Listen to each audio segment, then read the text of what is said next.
টেলিভিশনের নিয়মিত আয়োজন দৈনিক সংবাদপত্র ভিত্তিক অনুষ্ঠান খবর প্রতিদিনে আপনাদের সকলকে স্বাগত জানাচ্ছি। অনুষ্ঠানটি বাংলাদেশ টেলিভিশনের শহীদ ফিরোজ কাইয়ুম চৌধুরী স্টুডিও থেকে বিটিভি ও বিটিভি ওয়ার্ল্ডে সরাসরি সম্প্রচারিত হচ্ছে। আমাদের আজকের অনুষ্ঠানে অতিথি আলোচক হিসেবে উপস্থিত রয়েছেন বাংলাদেশ আওয়ামী লীগের কেন্দ্রীয় উপকমিটির সহ সম্পাদক জনাব রাশেক রহমান। রাশেক রহমান, আপনাকে অনুষ্ঠানে স্বাগত। সুধীমণ্ডলী, যে সংবাদপত্রগুলো সকালে আপনাদের হাতে পৌঁছবে সেগুলো এরই মধ্যে আমাদের হাতে এসে পৌঁছেছে। সেই সংবাদপত্রের প্রধান প্রধান শিরোনামগুলো আমরা একটু দেখে নেই। দৈনিক জনকণ্ঠ, ঝুলে গেছে জনশক্তি রফতানি, শ্রমবাজার বন্ধ। পে স্কেল ইস্যুতে কমিটির বৈঠকের আগে ধর্মঘটে যাবেন না, পাবলিক ভার্সিটি শিক্ষকদের প্রতি শিক্ষামন্ত্রীর অনুরোধ। কর্মী প্রত্যাহার করায় আইসোলেক্সের জরিমানা হতে পারে, মিট দ্য প্রেসে প্রতিমন্ত্রী নসরুল হামিদ। নিরাপত্তা বাড়ানোয় কূটনীতিকদের স্বস্তি। দৈনিক ইত্তেফাক, নির্বাচন চ্যালেঞ্জ হিসাবে নিয়েছে আওয়ামী লীগ, স্থানীয় সরকার নির্বাচন ক্লিন ইমেজের প্রার্থী মনোনয়ন দেবে তৃণমূল সংসদীয় বোর্ড, জটিলতা নিরসনে ডিসেম্বরে গঠনতন্ত্রে আসছে সংশোধনী। বিএনপি কেন্দ্রীয় নেতাদের দখলে একাধিক পদ, মির্জা ফখরুল একাই 5 পদে। স্মারক ডাক টিকিট অবমুক্ত করলেন প্রধানমন্ত্রী, বাংলাদেশ চীন সম্পর্কের 40 বছর। আলোচিত 4 খুন, দুটির রহস্য উদ্ঘাটন। যুগান্তর, বেসরকারি শিক্ষা প্রতিষ্ঠান জাল সনদে 363 শিক্ষক নিয়োগ।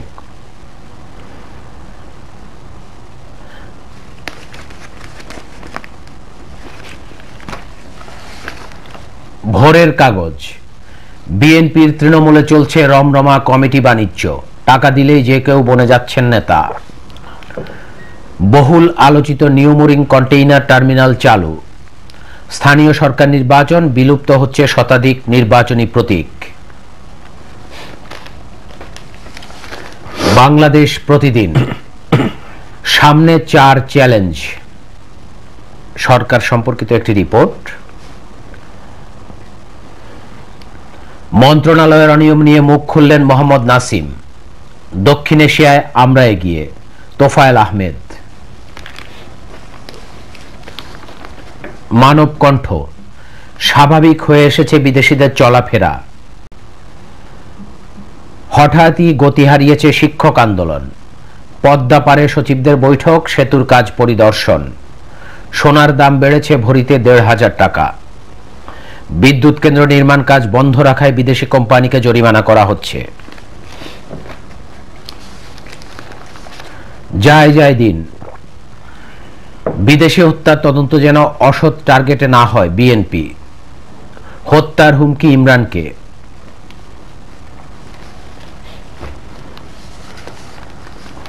মানব জমিন, আশুরা ও দুর্গাপূজায় কড়া নিরাপত্তা, বিশেষ অভিযান শুরু আজ। দলীয়ভাবে স্থানীয় নির্বাচন চ্যালেঞ্জের মুখে ইসি, 14 দলে হিসাব নিকাশ, কৌশল নিয়ে ভাবছে বিএনপি। আলোকিত বাংলাদেশ, নিরাপত্তা সতর্কতা বহাল, শঙ্কা কাটছে না, চ্যালেঞ্জে বৈদেশিক বাণিজ্য। ফের তৃণমূলে নজর আওয়ামী লীগের, টাঙ্গাইল জেলার সম্মেলন আজ। সকালের খবর, এনার্জি ড্রিঙ্কসে ভায়াগ্রা। টেংরাটিলা গ্যাস ক্ষেত্র, $125 মিলিয়ন ক্ষতিপূরণ দাবি বাংলাদেশের। তেলের মান বাড়বে, দাম কমবে না। পদ্মা সেতু প্রকল্প এলাকায় 58 সচিবের বৈঠক।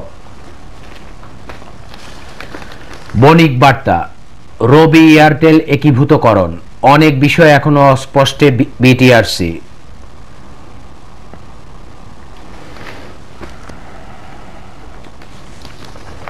আমাদের সময়, যদির বেড়াজালে ক্রয় ক্ষমতা, নূর হোসেনকে দেশে আনতে 15 দিন লাগতে পারে।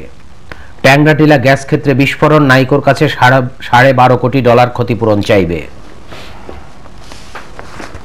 ভোরের ডাক, ডিজিটাল নজরদারিতে আসছে 30,000 শিক্ষা প্রতিষ্ঠান। পদ্মার পাড়ে হংকং সিঙ্গাপুরের আদলে শহরের পরিকল্পনা।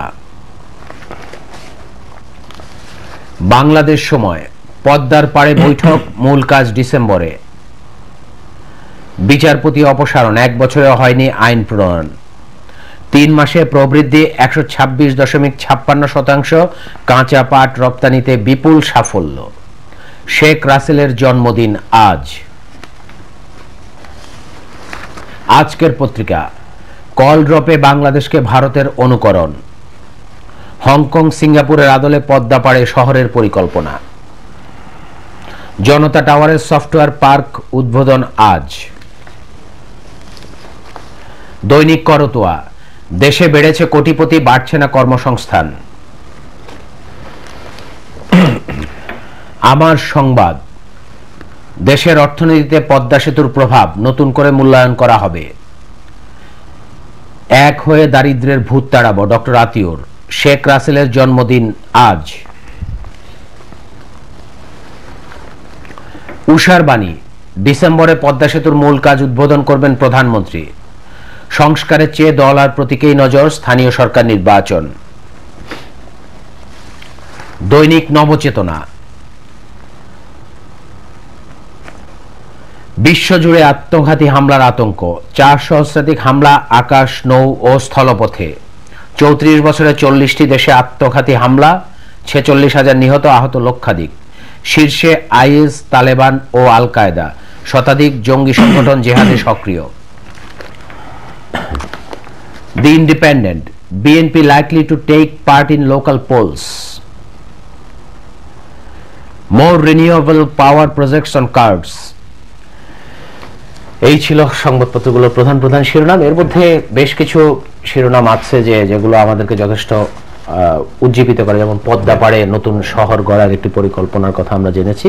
তবে আমরা শুরু করতে চাই আজকে আমাদের অত্যন্ত দুঃখ ভারাক্রান্ত হৃদয়ে আমরা আজকের অনুষ্ঠানটি শুরু করব যে আমাদের যে শিশু শেখ রাসেল, এই শিশুটিকে 1975 সালের 15ই আগস্ট ঘাতকরা নির্মমভাবে হত্যা করে।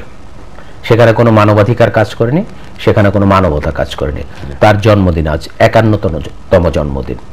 আমি এই হত্যাকাণ্ডটিকে, আপনি তারুণ্যের প্রতিনিধি হিসেবে এই হত্যাকাণ্ডটিকে আমরা সবাই ঘৃণা জানাই, এত বছর পরে সেই হত্যাকাণ্ডটিকে আপনি কিভাবে পর্যালোচনা করবেন?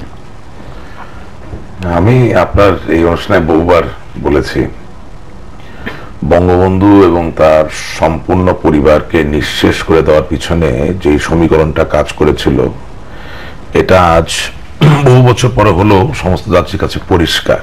তবে বাংলাদেশের রাজনীতি এবং বাংলাদেশের জাতীয়তাবাদের যেই অভিযাত্রা, সেই অভিযাত্রায় একটা রূঢ় বাস্তবতা হচ্ছে যে সবাই নিশ্চয়ই বাংলাদেশ আওয়ামী লীগ করেন না, সবাই বঙ্গবন্ধু শেখ মুজিবকে একইভাবে ধারণ করেন না, আমাদের যে স্বাধীনতা ইতিহাস তাকেও একইভাবে ধারণ করেন না। তবে যারা নিরেট বিভ্রান্তি অথবা অজানা তথ্যের কারণে বঙ্গবন্ধুর উপরে এবং তার সমস্ত পরিবারের উপরে সংগঠিত এই নৃশংস হত্যাকাণ্ডকে বুঝতে পারেন না, আজকে আমার মনে হয় তারা যে ছোট্ট একটা প্রশ্ন করেন যে এটা যদি শুধুই ক্ষমতা গ্রহণ বা ক্ষমতার লিপ্সাকে চরিতার্থ করার জন্য হত্যাকাণ্ড হতো, তাহলে ওই দিন কিন্তু নিষ্পাপ 11 বছর বয়সের শেখ রাসেলকে হত্যা করার প্রয়োজন পড়ত না। অর্থাৎ এই হত্যাকাণ্ডের সমীকরণটাই ছিল যে যেই ব্যক্তি এবং যেই পরিবার বাঙালির মুক্তির, আর্থসামাজিক মুক্তির জন্য সমস্ত জীবন সংগ্রাম করেছেন, আন্দোলন করেছেন, তাদেরকে যদি নিঃশেষ করে দেওয়া যায়, তাহলে যেটা হবে যে বাঙালির মুক্ত হওয়ার যে ব্যাপারটা, এটা মোটামুটি প্রায়োগিক যে সমীকরণ, তার থেকে দূরে সরিয়ে দেওয়া যাবে। অর্থাৎ আমরা এই 1000 বছর ধরে যে শোষিত হয়েছিলাম, সেই শোষিত অবস্থায় থেকে যাব, মুক্ত হতে পারবো না। এবং তারা কিন্তু কিছুটা হলেও সফল হয়ে গিয়েছিলেন। বাট আমি প্রায় বলি যে আল্লাহ তাআলার অশেষ রহমত যে বঙ্গবন্ধু কন্যা জননেত্রী শেখ হাসিনা তখন বিদেশে ছিলেন, বঙ্গবন্ধু আরেক কন্যা মাননীয় শেখ রেহানা, তিনিও ওই সময় বিদেশে ছিলেন। এবং একটু আগে প্রোগ্রাম শুরু হওয়ার আগে আপনাকে বলছিলাম যে গতকালকে সিম্পলি রেড নামে একটা ব্রিটিশ ব্যান্ড আছে, তাদের একটা গান ছিল, I hope you will comprehend, এবং এক জায়গায় বলছে যে I want to fall from the stars. অর্থাৎ ওই চক্রান্তকারীরা 1975 সালের 15ই আগস্টে যেই আদর্শ, যেই মতাদর্শ, যেই ধ্যান ধারণাকে হত্যা করার মধ্য দিয়ে ধামাচাপা দিতে চেয়েছিলেন, সেই আদর্শ কিন্তু আবারও বাংলাদেশে, it has fallen from the stars, তারা থেকে আমাদের কাছে এসেছে। এবং উনি আমাদের মাননীয় প্রধানমন্ত্রী জননেত্রী শেখ হাসিনা।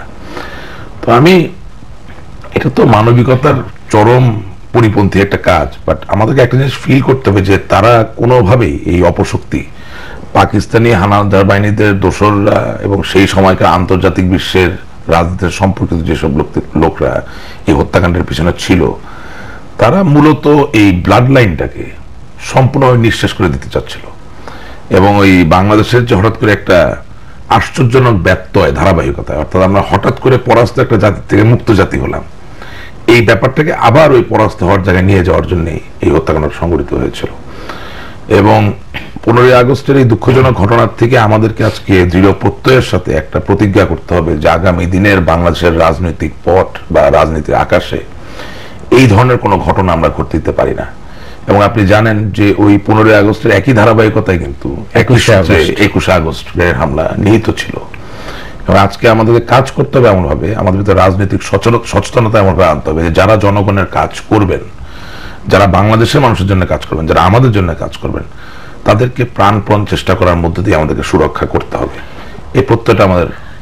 এই জায়গায় আমি আপনাকে একটু প্রশ্ন করতে চাই যে আপনি তো আওয়ামী লীগের একজন তরুণ নেতা এবং আপনার মতো অনেক তরুণ নেতারা আছে, আপনি যে প্রক্রিয়াটির কথা বলেন, এই প্রক্রিয়া আপনারা কি শুরু করেছেন? প্রথমত আমি নেতা, রাজনৈতিক একজন কর্মী, আমি আওয়ামী লীগের সমর্থক, আমি সক্রিয় কর্মী, আমি সেই জায়গাটাই স্বাচ্ছন্দ্য বোধ করি। নেতা হওয়া অনেক কঠিন কাজ, আমার দলের অনেক প্রজ্ঞাবান বিচক্ষণ অভিজ্ঞ নেতারা আছেন, ওনাদের মতো হতে আমার মনে হয় আরো বহু বছর অনেক সাধনা করা লাগবে। বাট আই এম অনার্ড যে আওয়ামী লীগ মতো দলে আমি কর্মী হিসেবে কাজ করতে পারছি, সুযোগ পাচ্ছি, এবং আপনি আমাকে সম্বোধন করেন, এর জন্য আই ফিল অনার্ড। আমি মনে করি ইতিমধ্যেই মানুষের ভিতরে বাংলাদেশে কি কি চক্রান্ত ঘটে গেছে এই ব্যাপারে সম্যক ধারণা দেওয়ার জন্য বেশ কিছু প্র্যাগমেটিক কাজ কিন্তু হয়ে গেছে। যেমন ধরুন, ডিজিটাল বাংলাদেশ, এই যে ধারণাটি, এর মধ্য দিয়ে যেটা হয়েছে, টেকনাফ থেকে তেঁতুলিয়া বাংলাদেশের যে কোনো প্রান্তরে, যে কোনো অঞ্চলে একটি নতুন প্রজন্মের ছেলে বা মেয়ে তার কৌতূহলের যে একটা জায়গা, এটাকে সে চরিতার্থ করতে পারে, স্যাটিসফাই করতে পারে, ওই ডিজিটাল বাংলাদেশের যে ইন্টারনেট ভিত্তিক যে ইনফ্রাস্ট্রাকচার কাঠামো, সেটাকে ব্যবহার করে 1971 সালে এবং তার আগের থেকে বাংলাদেশের যে সত্যিকার ইতিহাস, সেটা সম্বন্ধে তারা ধারণা নিতে পারছে। সো আই থিঙ্ক এই ধরনের ভবিষ্যৎ চক্রান্ত থেকে মুক্ত থাকার জন্য প্রাথমিক যে কাজটা, সেটা শুরু হয়ে গেছে। নট অনলি দ্যাট, আমাদের দলের সবচেয়ে বড় সাফল্য আমি মনে করি মাননীয় প্রধানমন্ত্রী, আওয়ামী লীগের সভানেত্রী হিসেবে সবচেয়ে বড় সাফল্য যে উনি কিন্তু নতুনকে জায়গা করে দিয়েছেন। আপনি দেখবেন জাতীয়তাবাদী দলে কিন্তু নতুনের জায়গা নাই, নবীন প্রবীণের একটা সংমিশ্রণ মন্ত্রিসভায়, সেটা তার দলে প্রতিটি জায়গায় প্রতীয়মান। তাতে করে যেটা হয়েছে যে আজকের নতুন প্রজন্মের মাঝে যারা ভালো কথা বলেন, সচেতন, মানুষকে উদ্বুদ্ধ করতে পারেন, উজ্জীবিত করতে পারেন, তারা কিন্তু আমার ধারণা, আমি যেটা দেখি গ্রামে গঞ্জে প্রতিটি জায়গায় তারা মানুষকে বোঝানোর চেষ্টা করছে। এবং বাংলাদেশে যে গণমাধ্যমের যে বিপ্লব সংগঠিত হলো, অর্থাৎ 25টি বেসরকারি টিভি চ্যানেল, এত শত শত পোর্টাল যেগুলো ইন্টারনেটে পাওয়া যাচ্ছে, প্রতিটি জায়গায় কিন্তু আপনি দেখবেন যে বঙ্গবন্ধুর আদর্শে দীক্ষিত মাননীয় প্রধানমন্ত্রীর নেতৃত্বে সম্পূর্ণভাবে আস্থা যারা রাখেন, এরকম নতুন প্রজন্মের প্রচুর ছেলেমেয়েরা প্রতিদিন যাচ্ছেন এবং প্রতিটি রাজনৈতিক ইস্যুকে অ্যাড্রেস করছেন এবং সেটার উপরে বিস্তারিত আলাপ আলোচনা করতে পারছেন। তাতে করে হয়েছে কি, যে আজ থেকে 15 বছর আগেও যে অদৃশ্য মিথস্ক্রিয়ার অভাব ছিল, অর্থাৎ মানুষ অনেক কিছু জানতে পারতো না, সেই জায়গাটা কিন্তু আমরা মোটামুটি একটা খুব ভালো একটা জায়গায় নিয়ে আসতে পেরেছি। So I think we are on the right track, আমরা ঠিক জায়গায় আছি। তবে হ্যাঁ, সাংগঠনিকভাবে এর তো যে প্রকার প্রকৃতি, তার ব্যাপ্তি, এর প্রসারণ ঘটানোর তো কোনো শেষ নাই, আরো অনেক কিছু করার আছে। তা আমি নিশ্চিত যে আগামী দিনগুলোতে সেটা হবে। এবং তার মধ্য দিয়ে যেটা আমরা প্রায় বলি, আপনি দেখবেন যে বাংলাদেশের কোনো ভিভিআইপি, তার জন্য থাকে SSF, স্পেশাল সিকিউরিটি ফোর্স। এটা মৌলিক একটা নিরাপত্তা, একটা আয়োজন, একটা আনুষ্ঠানিকতা। কিন্তু সত্যিকার অর্থে একজন রাজনীতিবিদ বা একজন স্টেটসম্যান যিনি একটা দেশকে নেতৃত্ব দেন, তার সত্যিকার নিরাপত্তা কিন্তু আসে জনগণের কাছ থেকে। এবং সেই নিরাপত্তাটাকে আমরা ইংরেজিতে বলতে পারি পলিটিক্যাল সিকিউরিটি।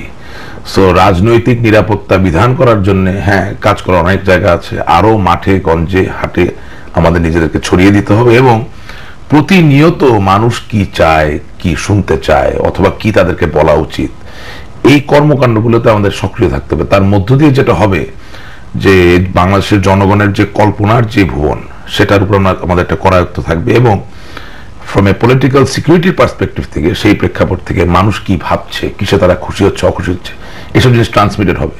এবং আপনি জিনিস খেয়াল করবেন যে কিছুদিন আগেই গাইবান্ধা একটা দুঃখজনক ঘটনা করে গেছে, একটা কিশোরকে একজন মাননীয় সাংসদ গুলি করেছিলেন। সরকার কিন্তু এইসব জায়গায় টোটালি হার্ড লাইনে আছেন এবং সেটা আছে। তারপরে যে কামরুলকে ফিরিয়ে আনা হলো, সিলেটের ফিরিয়ে নিয়ে আসা, এটা একটা বৈপ্লবিক ব্যাপার। বাংলাদেশ সীমান্ত ছেড়ে সেখান থেকে একজন আসামিকে ধরে নিয়ে আসা, ইটস এ আনপ্রেসিডেন্টেড। এবং নূর হোসেনকে ফিরিয়ে আনা, এবং নূর হোসেনকে ফিরিয়ে প্রক্রিয়া শুরু হয়েছে। এবং সবচেয়ে বড় কথা হচ্ছে, আপনাকে এটা আমি বলতেই চাই, এই সরকারকে আমি সাধুবাদ জানাই যে অ্যাটর্নি জেনারেল মহোদয় হাইকোর্টের যে নির্দেশনা ছিল সেটি পাওয়ার পরে উনি থেমে থাকেননি, সেটার পরে উনি আবার একটা রিভিউ এনে দরখাস্ত করে তাকে যাতে গ্রেপ্তার করা হয় সেই ব্যবস্থাটা নিয়েছেন। অর্থাৎ তার মানে কি? তার মানে হচ্ছে যে আওয়ামী লীগ একটা রিসেপটিভ দল, অর্থাৎ জনগণ কি দেখতে চায়, কি হলে জনগণ আস্থায় থাকবে, এই ব্যাপারে বাংলাদেশ আওয়ামী লীগ, গণপ্রজাতন্ত্রী বাংলাদেশ সরকার এবং মাননীয় প্রধানমন্ত্রী যথেষ্ট সতর্ক। এবং আরো একটু পেছনে ফিরে আমি বলতে পারি যে এই যে আব্দুল লতিফ সিদ্দিকী সাহেব, অ্যাবসলিউটলি তার এই বক্তব্যের কারণে তাকে কিন্তু শাস্তিমূলক ব্যবস্থা তার বিরুদ্ধে নেওয়া হয়েছে। মানে জনগণের টোন এন্ড টিউনটা বোঝার চেষ্টা, এবং জীবনের সবচেয়ে চরম শাস্তি, যিনি সারা জীবন একটা দল করতেন, একটা দলের মন্ত্রী ছিলেন, সেখানে প্রাথমিক সদস্যপদও তিনি হারিয়েছেন। সো এটা একটা বিরাট বড় ব্যাপার। এবং আমি তো মনে করি আপনি সচেতন ভাবে যে কোনো জায়গায় বলতে পারবেন যে বাংলাদেশের এই 43 বছরের ইতিহাসে, রাজনীতির ইতিহাসে এমন সব শক্ত কিছু ঘটনা, পদক্ষেপ নেওয়া হয়েছে যেটা পূর্ববর্তী দিনগুলোতে দেখা যাবে না, অন্য কেউ নিতে পারেন নাই। সেই জায়গা থেকে তো যাই হোক, এবারে আমি আজকে বাংলাদেশ প্রতিদিন একটি নিউজ আছে যে 4 চ্যালেঞ্জ, সরকারের চ্যালেঞ্জ, 4 চ্যালেঞ্জের কথা ওরা লিখেছে। এখন আপনি দীর্ঘ রাজনীতি করছেন, সামনে 4 চ্যালেঞ্জ, এটি সরকার বিষয়ক একটি রিপোর্ট, সেখানে বেশ কিছু বিষয়। আপনার মনে হচ্ছে কি সরকারের এখনকার চ্যালেঞ্জগুলো কি কি মনে হচ্ছে? একটা তো সুশাসন প্রতিষ্ঠা করা, এবং সেটাই আমরা একটু আগে আলাপ করলাম, এইটা একেবারে চলমান একটি প্রক্রিয়া।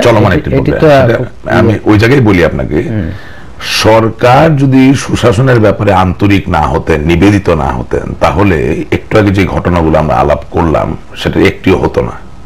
আমরা পূর্ববর্তী যে সরকারগুলো ছিল জাতীয়তাবাদী দলের, সেসব দেখেছি যে এসব ব্যাপারে তারা উদাসীন ছিলেন। সমস্যাটা হচ্ছে কি যে বাংলাদেশ একটা জনবহুল দেশ, প্রত্যেকে আত্মীয়, এক একজন এক একটা গোষ্ঠীর সাথে অন্তর্নিহিত অবস্থা আছে, আবার এর একটা একাকার হয়ে যাওয়ার একটা ট্রেন্ড, একটা বাস্তবতাও কিন্তু আছে। তাতে করে যেটা হয়, এই যে শত বছরের যে কিছু ধারাবাহিকভাবে অনিয়ম, দুর্নীতি, স্বজনপ্রীতি, এই ব্যাপারগুলো, সেটা থেকে আপনি হঠাৎ করে একদিনে আলাদিনের চেরাগের মধ্যে বেরিয়ে আসতে পারবেন না। তবে যুদ্ধ অপরাধীদের বিচার, তাদের শাস্তি প্রদান, সমসাময়িক সময়কার যেই অন্যায়গুলো সংঘটিত হচ্ছে তার বিচারের আওতায় নিয়ে আসা এবং তাদেরকে শাস্তির সম্মুখীন করা, বিচারের সম্মুখীন করা, প্লাস আপনি দেখবেন সরকারি ক্ষেত্র আমূল পরিবর্তন কিন্তু আসছে, দ্য ওয়ে আমরা কাজ করি। হ্যাঁ, তাতে করে এই সরকার যে সুশাসন প্রতিষ্ঠার ব্যাপারে আন্তরিক, এটা একদম সম্পূর্ণভাবে পরিষ্কার। তবে জনগণ হিসাবে আমাদের কিছু দায়িত্ব আছে। যিনি সঠিক দিকে দেশকে নিয়ে যাচ্ছেন, সঠিক কাজটা করতে চাচ্ছেন, একদিনে তো আর পারবেন না। সুতরাং আমাদেরকেও ধৈর্য সহকারে তার ওই সঠিক দিকে যাওয়ার ক্ষেত্রে সহযোগিতা করতে হবে। যেই মুহূর্তে জনগণ হিসেবে আমরা অধৈর্য হয়ে যাব বা আমরা বুঝতে চাইবো না যে আসলে এই কাজটা করা দুরূহ, ঠিক তখনই কিন্তু যতটুকু না ওই কাজটা দুরূহ, তার থেকে আরো অনেক বেশি দুরূহ হয়ে যায়। আর ওই জায়গায় আপনাকে আমি বলছিলাম যে আমাদের কমিউনিকেশন আরো বেশি বাড়াতে হবে এবং জনগণের চোখে আঙ্গুল দিয়ে দেখিয়ে দিতে হবে যে ওনাদের স্বার্থেই সুশাসন প্রতিষ্ঠার জন্য আমরা এই কাজগুলো করছি। এবং একদিন, হ্যাঁ, আমরা বইয়ে যেরকম পড়ি সিঙ্গাপুরে এমন, আমেরিকা এরকম, ওই পরিস্থিতি এখানে বিরাজ করবে, কিন্তু সেখানেও কিন্তু ওই পরিস্থিতি একদিনে আসেনি, সময় নিয়েছে, অনেক বছর সময় নিয়েছে। এবং সেখানে জনগণ সরকারের সাথে ছিল, নেতৃত্বের সাথে ছিল, একে অপরের সাথে থেকেই কাজ করেছে। সো ওই জায়গাটা আমাদের তৈরি করতে হবে। আর ডেভেলপমেন্টের যে ব্যাপারটা, আপনি দেখুন ইকোনমিক্সে অনেকগুলো গ্রোথ মডেল থাকে। মজার বিষয় হচ্ছে যে আপনি বইয়ে যখন উন্নয়ন নিয়ে কথা বলবেন বা প্রবৃদ্ধি নিয়ে কথা বলবেন, তখন জীবন তো খুব সহজ। আপনি একটা ত্রিমাত্রিক সমীকরণ দাঁড় করলেন বা দ্বিমাত্রিক সমীকরণ দাঁড় করলেন, সেখানে সংখ্যা বাড়াচ্ছেন, কমাচ্ছেন, অনেক কিছু হচ্ছে, প্রবৃদ্ধি হয়ে যায়, উন্নয়ন হয়ে যায়। কিন্তু বাস্তব জীবনে এই কাজগুলো দূর হয় তখনই যখন এখানে হিউম্যান এলিমেন্ট বলে একটা জিনিস থাকে, অর্থাৎ মানব সূচক, মানবাংশ, রাইট। 17 কোটি মানুষের দেশে যেখানে একটা বিশাল জনগোষ্ঠী আগে থেকেই দারিদ্র্যের সীমারেখার নিচে ছিল, তাদেরকে নতুন করে উঠিয়ে নিয়ে আসা এবং বাংলাদেশের মতো একটি পশ্চাৎপদ দেশ, এটি একটি অতীত ঘটনা। আজকে তো আমরা নিম্ন মধ্যম আয়ের দেশ, সেই জায়গা থেকে বেরিয়ে এসে আন্তর্জাতিক বিশ্বে সুপ্রতিষ্ঠিত উন্নত দেশগুলোর যে সামাজিক নিরাপত্তা বলা হয়, যেটাকে বলা হয় সোশ্যাল সেফটি নেট, ওই ধরনের একটা সোশ্যাল সেফটি নেট এর কাঠামো দাঁড়িয়ে গেছে, কাজ হচ্ছে। ইতিমধ্যে আপনি জানবেন বাংলাদেশের 2,70,00,000 পশ্চাৎপদ মানুষ কিন্তু এই সামাজিক নিরাপত্তা বলয়ের অধীনে আছে, এবং এটা মাননীয় প্রধানমন্ত্রীর মাথা থেকে এই আইডিয়াটা এসেছে। একেবারে আওয়ামী লীগের প্রথম সরকার। এরা আধুনিক কি আছে, বয়স্ক ভাতা আছে, বিধবা ভাতা আছে, পঙ্গুত্ব ভাতা আছে, 40 দিনের কর্মসংস্থান প্রকল্প আছে, এবং শুধু এটা নয়, সকল শ্রেণী পেশার মানুষের মধ্যে এটি হচ্ছে। যেমন আমি সাংবাদিক হিসেবে জানি আমাদের সাংবাদিকদের জন্য কল্যাণ তহবিল গঠন করা হচ্ছে। তাতে করে হচ্ছে কি দেখেন, পৃথিবীতে তো সব মানুষ একরকম হবে না, কিন্তু এই যে সাম্যের যে কনসেপ্টটা, অর্থাৎ আপনি একরকম না হলে আপনি যদি পিছিয়েও থাকেন, আপনি তো আমার দেশের একজন নাগরিক, আপনি আমার জাতিসত্তার একজন অংশীদার। আপনাকে প্রণোদনা দিয়ে আপনার হাত ধরে আপনাকে কাছে নিয়ে আসা, একই উচ্চতায় নিয়ে আসা। এবং এটি আমি আরেকটু যোগ করি, এই বিষয়টি কিন্তু একেবারে সংবিধানে সুস্পষ্ট ভাবে পরিষ্কারভাবে বলা আছে যে অনগ্রসরমান শ্রেণীকে সামনের দিকে এগিয়ে নিয়ে আসতে হবে, এবং 100% হিউম্যান রিসোর্স মোবিলিটি আমাদেরকে এনশিওর করতে হবে। এই কাজগুলো কিন্তু করা হচ্ছে। এবং আপনি দেখেন এই যে পদ্মা সেতুর পারে আজকে প্রতিটা সচিব, মানে প্রতিটা মন্ত্রণালয়ের সচিবরা বৈঠক করেছেন, এটা খুব ইতিবাচক এই কারণে যে হংকং বা সিঙ্গাপুরের মতো শহর হবে। আমি ওটাকে হংকং বা সিঙ্গাপুর বলতে চাই না, আমি মনে করি হংকং এর শহর তো হয়ে গেছে, হংকং এর আবার নতুন করে প্রস্ফুটিত হওয়ার জায়গা কিন্তু খুব একটা নাই, যা হয়েছে তাই। সিঙ্গাপুরও হয়ে গেছে। আমি মনে করি আমরা আমাদের কল্পনার জগৎ, স্বপ্ন দেখার জগৎ এবং আমাদের ভিতরে লুকায়িত যে প্রাণ শক্তি, এর যে সঠিক সম্মিলন ঘটাতে পারি, তাহলে পদ্মার পারে একটা আনন্দ সুন্দর হংকং সিঙ্গাপুরের থেকেও অনেক বেশি আধুনিক, পরিবেশ বান্ধব, সমৃদ্ধ নগরী গড়ে তোলা সম্ভব। অনলি থিং হচ্ছে যে সরকারের পক্ষ থেকে যেটা চাওয়া হচ্ছে যে আমাদের দেশের সৃজনশীল মানুষ যারা আছেন, যারা নতুন কিছু দিতে পারেন, তাদেরকে সামনে এগিয়ে আসতে হবে। এবং স্থানীয় সরকার নির্বাচন যেটা আসছে, আমরা ক্লিন ইমেজের প্রার্থী দিতে যাচ্ছি, এটা একটা চ্যালেঞ্জ।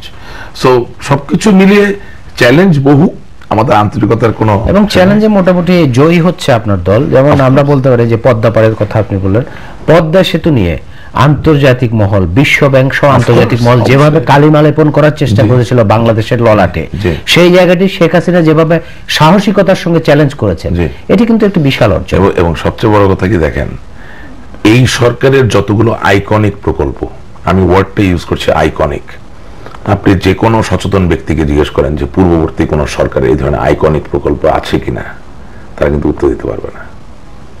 পদ্মা সেতুর মতো একটা জায়েন্ট প্রকল্প, একটা আইকনিক প্রকল্প, এই সাহসিকতার সাথে আমরা নিজ সম্পদ ব্যবহার করে করছি, এটা তো সত্যি গর্বের ব্যাপার। এবং যে বিশ্ব ব্যাংক কিন্তু কালিমা লেপনের চেষ্টা করলো, তারাই কিন্তু আবার টাকা দিতে চেয়েছিল।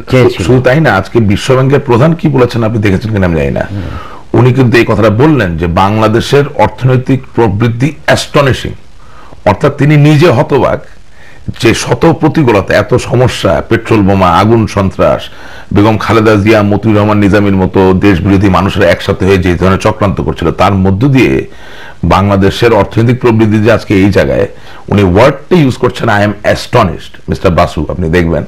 এবং আমি নিজেও খুব আনন্দিত বোধ করি যে এর মধ্যে দিয়ে যেটা প্রকাশিত হচ্ছে সেটা হচ্ছে বাঙালির অদম্য স্পৃহা, ভালো করার, সামনের দিকে এগিয়ে যাওয়ার, ভালোকে গ্রহণ করার, আর একই সাথে মাননীয় প্রধানমন্ত্রী জননেত্রী শেখ হাসিনার যে দৃঢ় সংকল্প, উনি যে এই দেশ নামীয় যে জাহাজটি, এই জাহাজটির দিকটা যে ঠিক রাখতে পেরেছেন এর ক্যাপ্টেন হিসাবে, এটা একটা খুবই মারাত্মক ব্যাপার।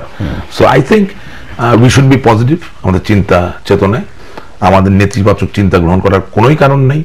এবং গণমাধ্যমের কাছে আপনার মাধ্যমে একটাই আহ্বান আমাদের, যে হ্যাঁ, এই দেশে অনেক সমস্যা আছে, আপনারা সমস্যার কথাগুলো বলবেন, কিন্তু পাশাপাশি বাঙালি, বাংলাদেশ, এই সরকার, আমাদের মাননীয় প্রধানমন্ত্রী এবং আমাদের সকলের যে অর্জনগুলো, যে সাফল্যগুলো, সেগুলো এই বিবেচনায় নিয়ে একটু ভালো জায়গায় দিবেন, যাতে আমরা আরো ইতিবাচকভাবে সামনে এগিয়ে যেতে। ধন্যবাদ আপনাকে, ভালো থাকবেন আপনিও, ভালো থাকুক বাংলাদেশ, ভালো থাকুক বাংলাদেশের জনগণ।